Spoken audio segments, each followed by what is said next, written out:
Uh, I'm very happy to introduce Stacey Abrams, who's a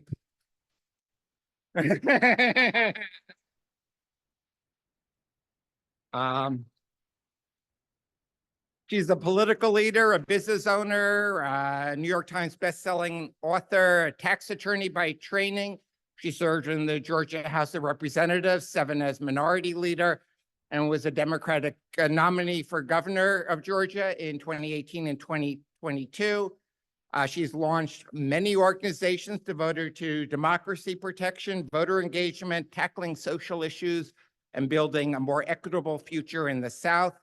She now is an endowed chair at Howard University and a senior counsel to Rewiring America. Before I call her up, at the end, we'll have a few minutes for questions. There's a mic over there. We'll take about 3 questions at a time, and then she will answer it. No speeches, brief questions, keep them strategic. So with that, join me in welcoming Stacey Abrams.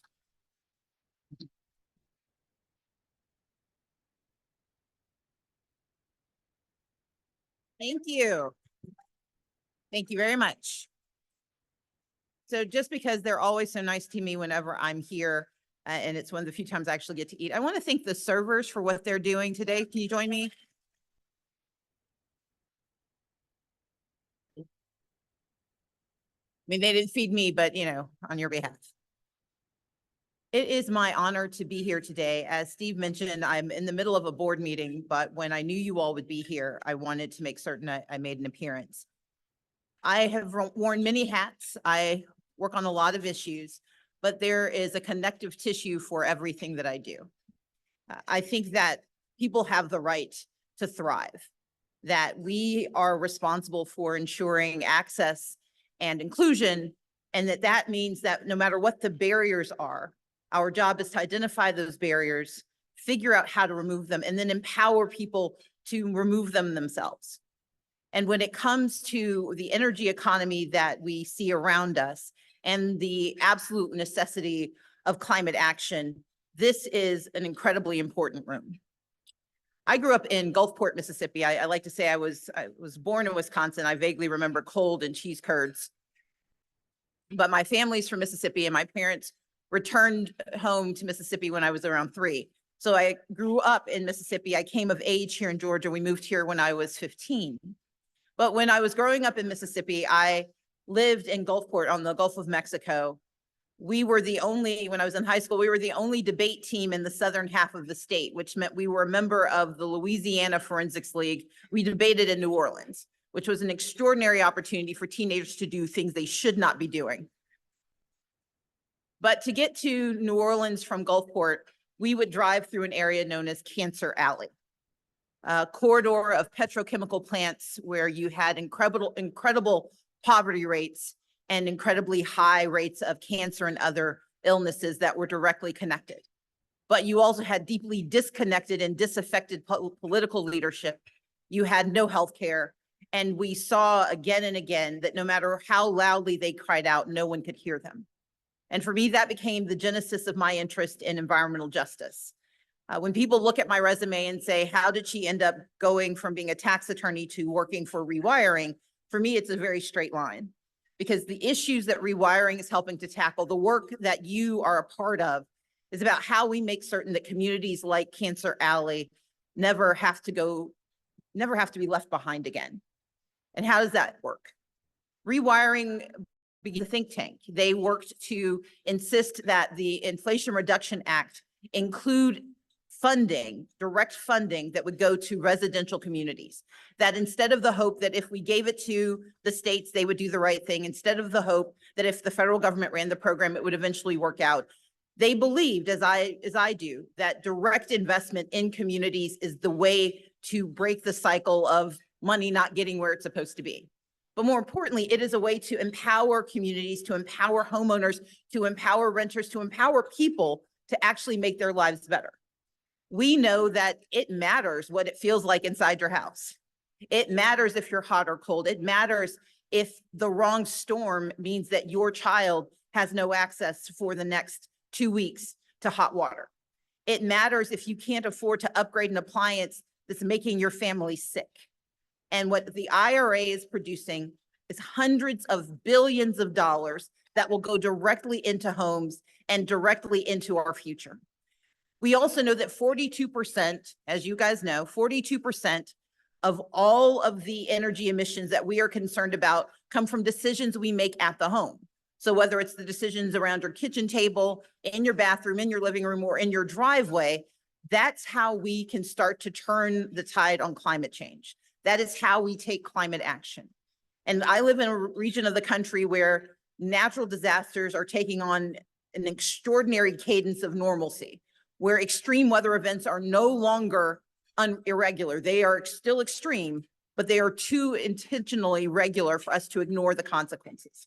And so for me, this is a call to action that happens to have the benefit of letting individual folks, regular folks, make their lives better.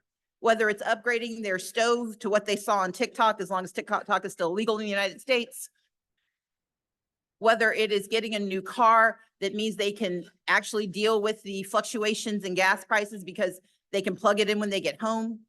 It's the ability in the summer in the South to not sweat to death and to not let the gnats in so you can let the heat out.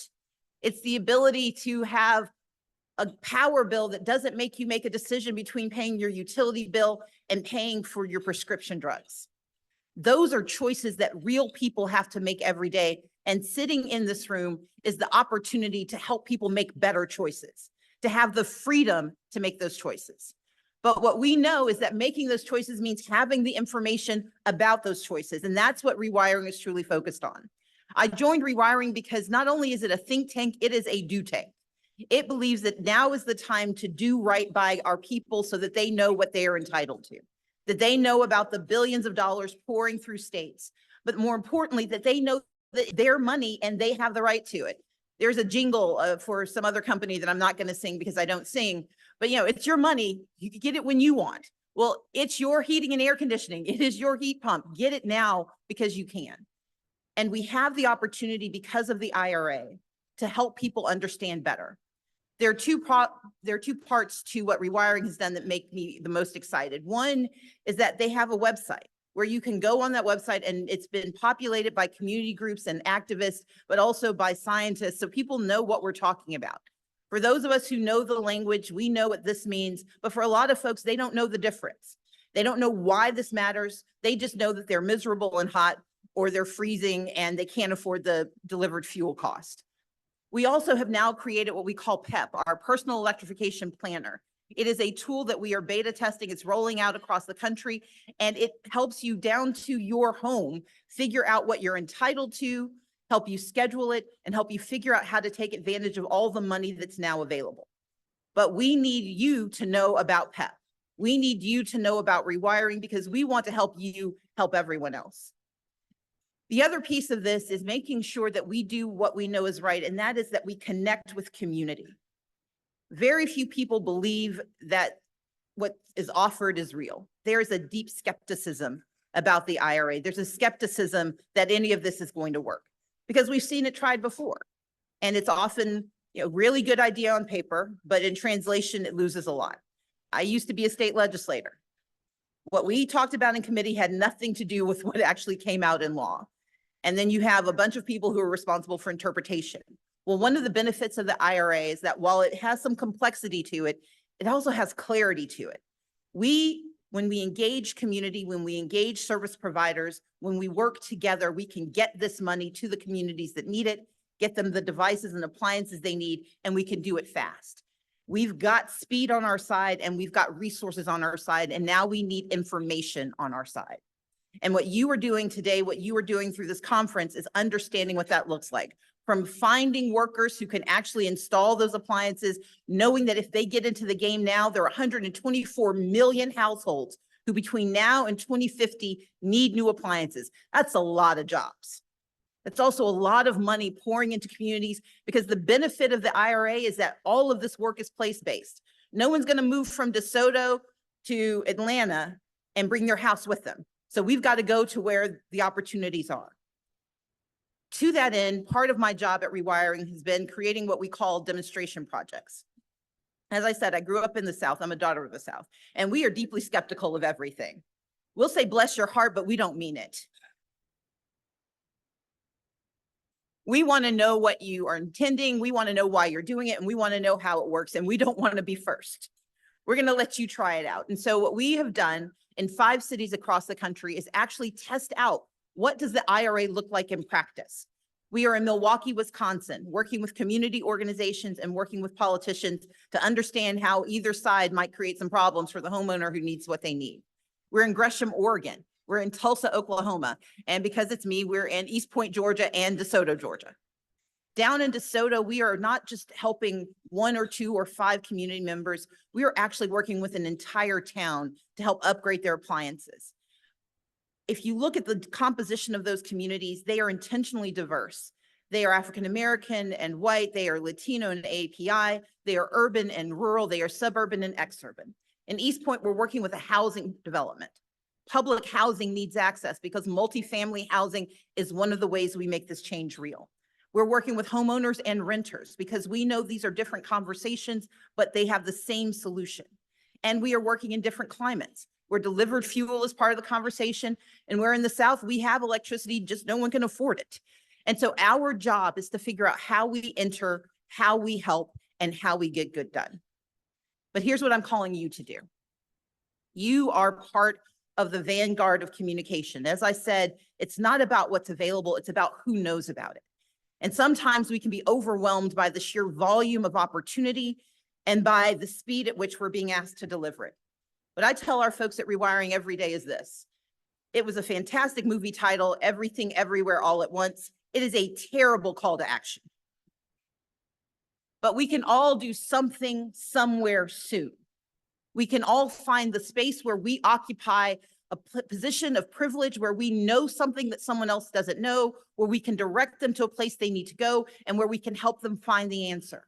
So whether it's talking to high school students who do not see a future for themselves and convincing them that, yeah, it may be worth getting that certificate. It may be worth learning how to install a heat pump because 124 million homes are going to need them. That could change a life. It's talking to someone who owns their own business but thinks, I'm not doing this because this seems too hard and I don't want government money, except you remind them that it was your money before it was the government, so why don't you go and get it back? We have, please do feel free to clap. We have the opportunity to tell people the truth, but more importantly, you have the ability to translate the truth.